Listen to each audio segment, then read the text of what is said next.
Practically नहीं है। बिजली का जो आप घरों की बिल वगैरह जो आता है ना, वो प्रैक्टिकल जो यूनिट है, प्रैक्टिकली यूनिट वो किलोवाट आवर्स है। क्या है? किलोवाट आवर्स है, जिसको तुम बीटीयू भी कहते हो। देखो अक्सर लिखा रहता है BTU, board of trade unit, board of trade unit, यानी व्यापारिक मात्रक है, जिसको आप जनरल यूनिट कहते हो। जनरली क्या कहते हो? यूनिट। घरों की जो बिजली की बिल आती है आप यूनिट के ही बेस पे आती है, लेकिन वो क्या होता है? 1 किलोवाट आवर। 1 किलोवाट आवर ये क्या होता है बताओ? 1 किलोवाट आवर को जो जनरल आप पढ़े हो, क्या पढ़े हो? 1000 वाट इंटू 1 आवर में कितने सेकेंड होंगे? 3600। तो इसको क्या लिख सकते हो बताओ? 36 इंटू 10⁵ या वाट सेकेंड। क्या लिख दोगे? वाट, ये सेकेंड है, यहाँ पे वाट सेकेंड हो गया। या इसी को लिख सकते हो 3.6 इंटू 10⁶ वाट सेकेंड। अच्छी बताओ, पी इजकल टू क्या पढ़े हो? W upon T. तो W इजकल टू क्या हो गया? P into T. इसकी वैल्यू क्या हो गई? Watt second. वाट सेकेंड किसके इक्वल हो गया? जूल के। इसका मतलब ये क्या हो गया? इसको क्या लिख सकते हो? 3.6 इंटू 10⁶ जूल। इतनी एनर्जी खर्च हुई, यानी 1 किलोवाट इक्वल टू 1 kWh लिख सकते। क्या लिखते हो? 1 kWh equal to 3.6 into 10⁶ joule होता है। समझे? तो यह जो किलोवाट है, ये आपका प्रैक्टिकली यूनिट यही है, और इसी में घर का बिजली मेजर किया जाता है। घर की जो बिजली बिल आती है वो किलोवाट आवर्स में मेजर किया जाता है, और इसी को कहते हैं यूनिट। यूनिट के पहले पूरा फुल फॉर्म बीटीयू है, board trade off unit. Board देखो, ट्रेड व्यापारिक है ना, व्यापारिक मात्रक है, यानी बिजली का जो व्यापारिक यूनिट है, जो ट्रेडिशनल यूनिट है, जो यूज किया जाता है, वो क्या है? यूनिट। और यूनिट निकालने के लिए क्या चीज आप करोगे? 1 महीने को आवर्स में चेंज करो। मान लो नंबर ऑफ यूनिट निकालना हो, नंबर ऑफ यूनिट यानी यूनिटों की संख्या, number of unit consume in a circuit, यानी यूनिटों की संख्या का निकालना है। यूनिटों की संख्या किसी भी सर्किट में, मान लो घर पे जो भी आप वायरिंग किए हो, जो भी सर्किट है, उसमें कितना बिजली खर्च हुआ, तो कैसे निकालते हैं? यूनिट निकालते हैं, यूनिटों की संख्या निकालते हैं। तो उसके लिए क्या करना होगा?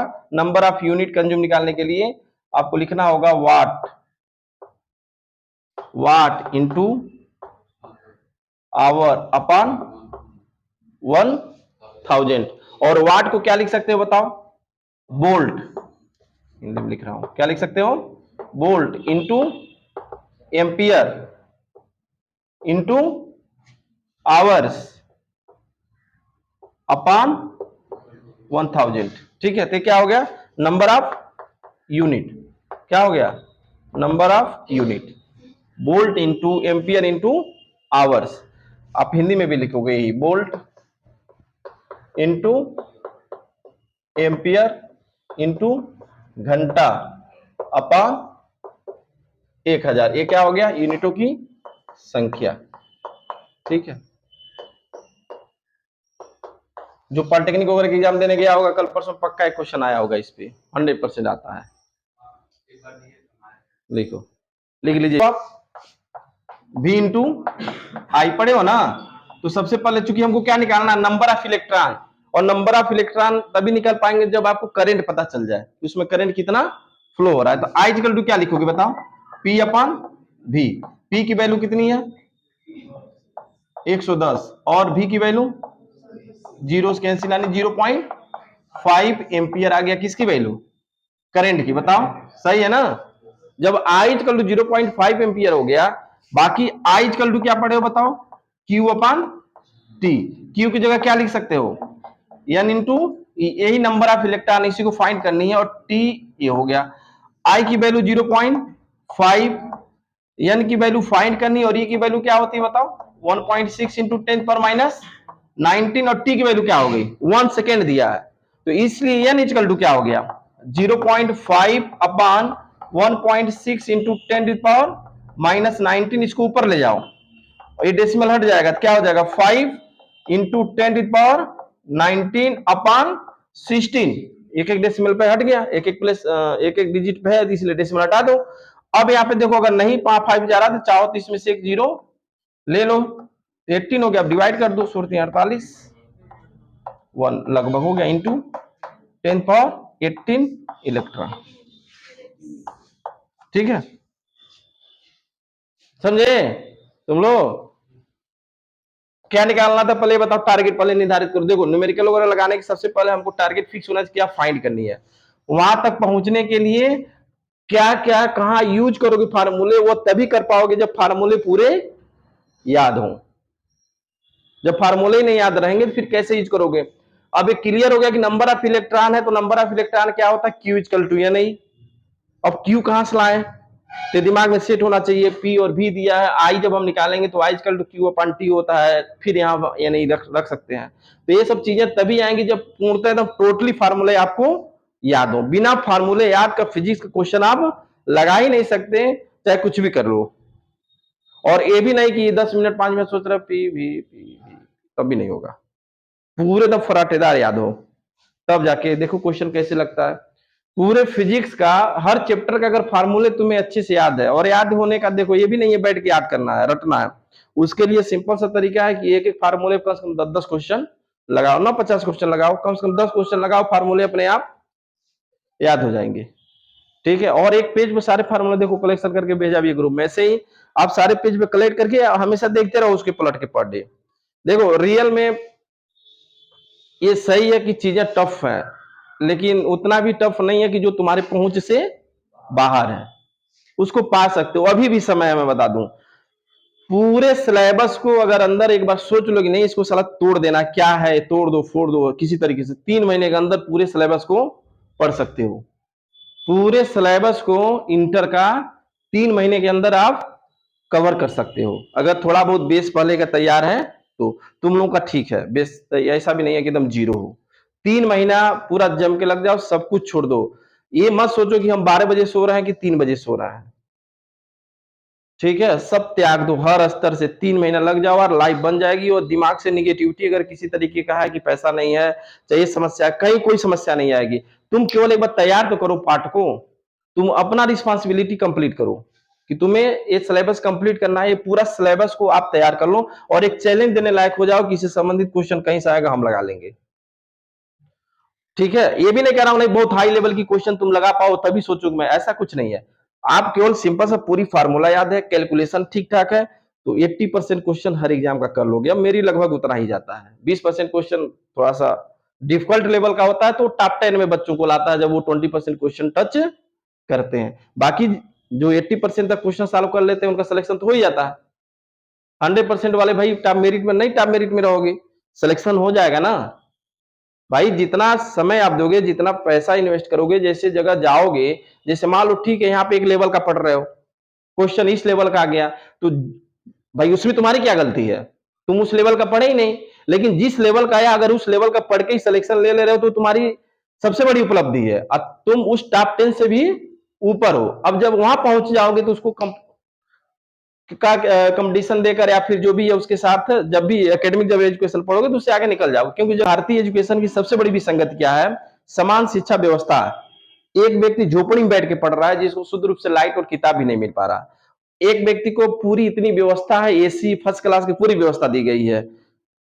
कंपटीशन उसके और इसके दोनों के बीच में, तो लेवल तो अंतर होगा ना। उसका एजुकेशन लेवल देखो बहुत लो है, एक जमीन से उठ के आ रहा है, और एक व्यक्ति को इतनी सुख सुविधा सब चीज मिला है कि उसके लिए कोई दिक्कत नहीं है। लेकिन कंपटीशन दोनों का सेम होगा, पेपर सेम होगा, तो थोड़ा बहुत उसको तो झेलना ही पड़ेगा। लेकिन हाँ, लेकिन उसको अगर जैसे जगह मिला वहां रेल के आगे निकल जाएगा, इतना है। तो इसलिए बहुत ज्यादा परेशान ना हो, जो सिचुएशन है माहौल है उससे बिल्कुल अपने आप को अलग रखो। जितना अलग रखोगे उतना ही फायदे में रहोगे। जब किसी की बातों को सुनोगे तो एक ह्यूमन नेचर होता है, जैसे मान लो तुम किसी से बहुत लगाव है तुम्हारा, और एक बार थोड़ा सा निगेटिविटी जब सुनता है तो अंदर ऑटोमेटिक उससे एक बदले की भावना आती है, अलग से आता है, कैसे बोल दिए, वो सब चीज करते ही नहीं, उन सबको शांत रखो।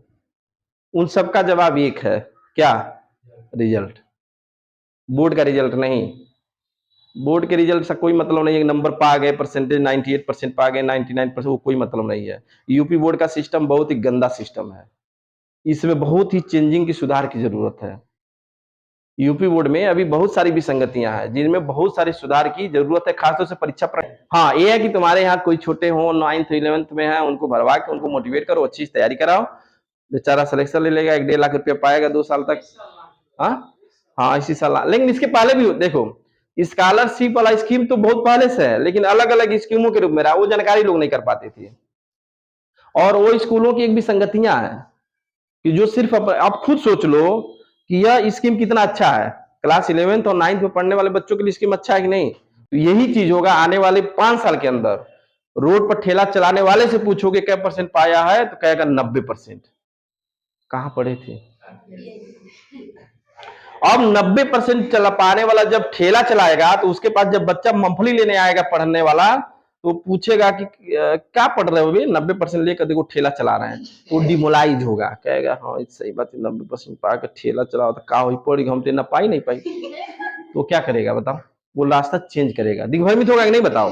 तुम्हारे पास कोई लड़का आ जाए, कह दे कि हम 99% पाए थे, हमने ये वर्क किया, आज देखो मैं ये काम कर रहा हूँ, पढ़ाई में कोई पावर नहीं है, कुछ नहीं, चलो साइकिल बनाना सीखो, तो वो तुम उसके तरफ क्षण भर के लिए तो दिग्भ्रमित हो जाओगे ना। तो ये सब आने वाले समय में ये स्वीट पॉइजन है, अगर सोचो तो। लेकिन सोचता कौन? सब number, high number, high number है, तोरी नंबर। सच्चाई को जितना जल्दी जान जाओ, समय पढ़ाई करो, पढ़ोगे, गारंटी है इतना नंबर जरूर पा जाओगे कि कहीं पे भी समाज में काला तान के रहोगे, और पहुंचोगे दिल्ली यूनिवर्सिटी में, पहुंचोगे बीएचयू में, पहुंचोगे इलाहाबाद यूनिवर्सिटी में, फिर आओगे कहोगे स्टूडेंट ऑफ बीएचयू, नहीं बीएचयू। ये होता है, ये चीज रखो, एक सोच को बढ़ाओ अपनी, तुमने एक संकुचित जो सोच है ना, इन सब घटिया स्तर, इसका ये तो ये वो हल्का भाई। Power of electric bulb, power of electric bulb बहुत ही बेहतरीन क्वेश्चन है, इसको जो लगाए। Power of electric bulb are 60 watt and 30 watt. Power of, अच्छा इलेक्ट्रिक टू छोड़ दिए हो क्या? टू इलेक्ट्रिक बल्ब है, पावर ऑफ टू लिख लो, two, power of two electric bulb are 60 watt and 30 watt on a line of, on a line of, on a line of 220 volt. कहीं भी देखोगे 220 वोल्ट ही होगा ना, 220 volt. Find the power is series, find the power of series and, ये कर लोगे, series and parallel combination of their bulb. Find the power of series and, series and parallel, series and parallel combination of these bulb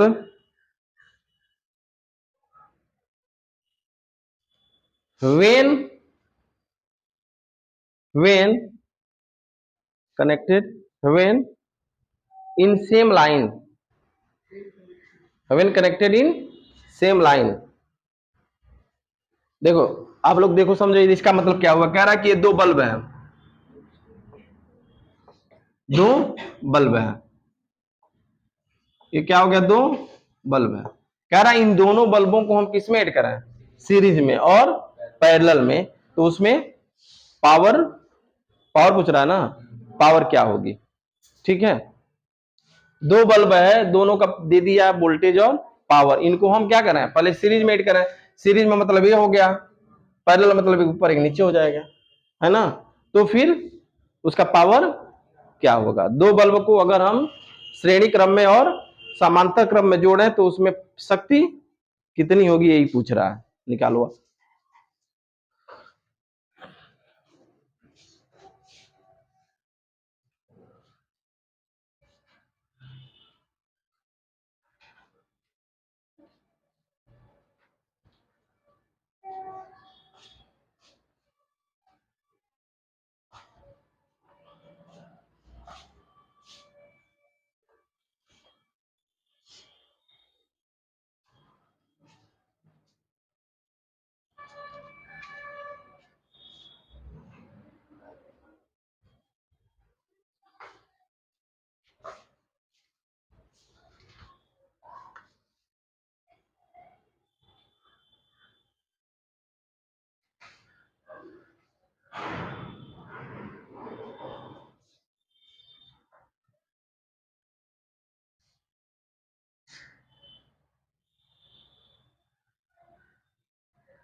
एक चीज ध्यान दो, जैसे question कभी कभी आसान भी होता है, लेकिन कैलकुलेशन में जब फंस जाते हो, कैलकुलेशन के जाल में अगर मेथड नहीं पता है तो फिर उसी में झेलते रहो। देखो सिंपल सी चीज है, दो बल्ब दिया है दोनों बल्ब का पहले क्या निकालो, फिलामेंट का रेजिस्टेंस।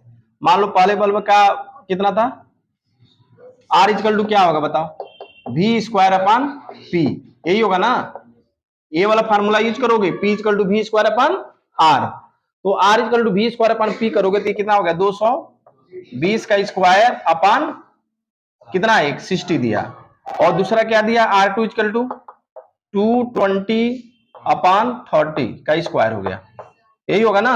इन दोनों को पैरेलल एड अगर करते हो तो आरपी इजकल टू क्या लिखोगे, R1 इंटू R2 अपान R1 प्लस R2, बोलो याद है ना। ये सीधे यही वैल्यू रखो, 220 अपान 60 का स्क्वायर इंटू 220 अपान 30 का स्क्वायर अपान 220 का स्क्वायर अपान 60 प्लस 220 का स्क्वायर अपान 30 हो जाएगा ना। अब इसको अगर सॉल्व करते हो तो इसको ऐसे रहने दो, 220 का स्क्वायर अपान 60 इंटू 220 का स्क्वायर अपान 30 अपान, इसकी वैल्यू कितनी हो जाएगी, 60 और 30 का एलसीएम 60 हो गया, 60 हो जाएगा ना। तो अब यहां पे क्या लिखोगे, 220 का स्क्वायर प्लस ये कितना हो गया, दो, दो हो जाएगा ना। तो इसको क्या लिख सकते हो बताओ, यहां पे सीधे हम 3 लिख दें क्या, बोलो।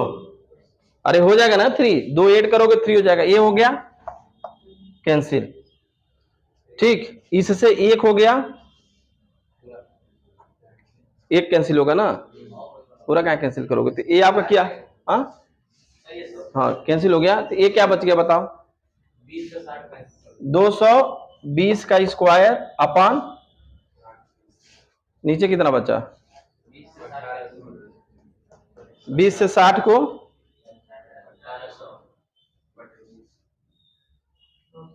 इसको कितना कर दो, 30 बार, कितना हो गया, दो 3 बार होगा ना, 90 हो जाएगा, 30 लिख दिया, 3 बार होगा। ये तुम्हारा क्या निकल गया बताओ, आरपी, इसको यही इसका आंसर लिख लो पहले कि रेजिस्टेंस का ही आया, ठीक है। अब कट पीट गुणा करोगे तो फिर फंसते चले जाओगे।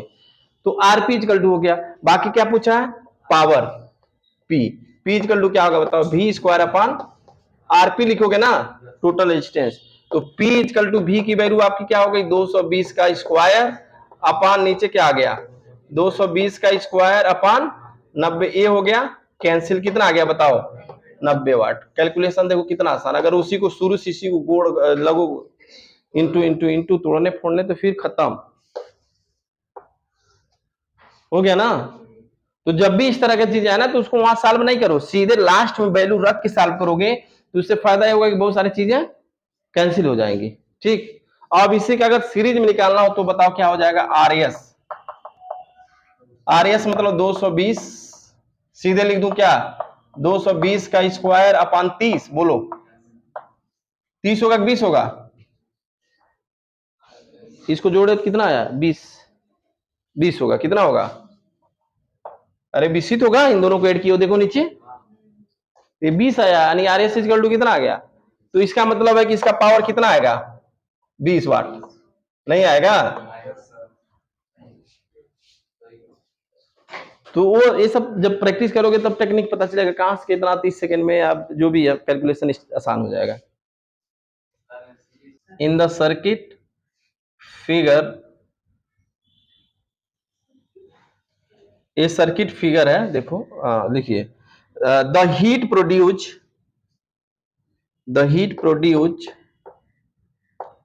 The heat produce in 5 ohm resistor, in 5 ohm resistor, in 5 ohm resistor due to the current flowing through, due to current flowing, due to current flowing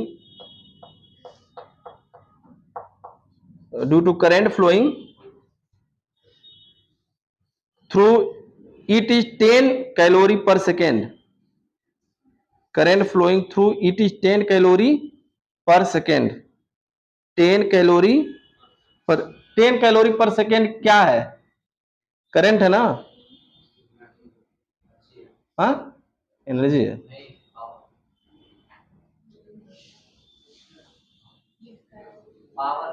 power है।